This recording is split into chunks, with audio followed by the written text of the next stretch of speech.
Hi folks, Ronnie here out in the shop. Hey, thanks for stopping by. It's always great to see you.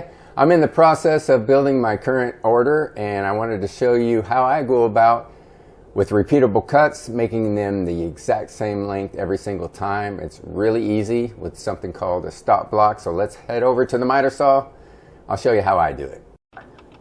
All right, here at the saw, I got my board down with the mark and the blade lined up right to that mark. Now I use a razor knife tip to make my marks.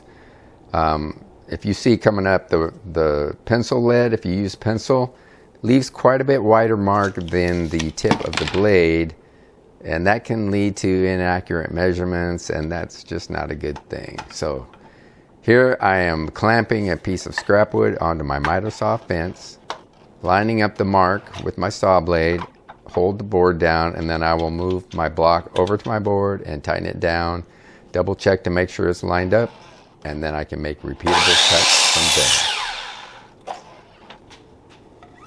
Now here, if I have a longer board, I will use my miter saw stand.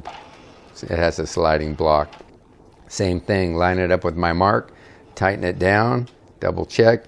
I can make repeatable cuts with that. Now if I need a length of board that's in between and the miter saw fence won't slide over far enough, you can see it's unstable, then I will grab a piece of 1x material and use it to extend my fence. So I'll clamp it down to the fence, I'll rest it on the stand, tighten the stand down, and then I will just get probably a couple of clamps is enough to get it secure.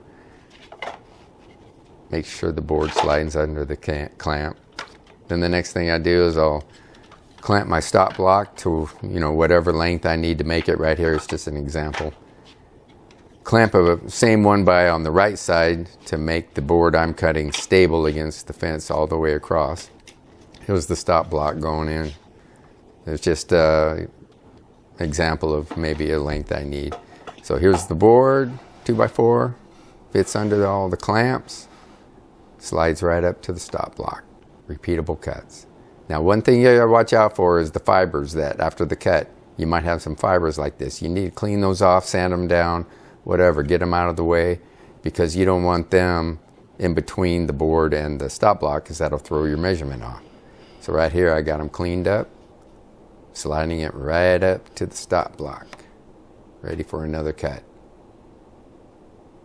Now here's a warning. You don't want to slide too hard against your stop block, because see, it'll throw off your measurement and then your boards won't be the same. So slide it up nice and gentle till it stops and you're ready to make your repeatable cuts.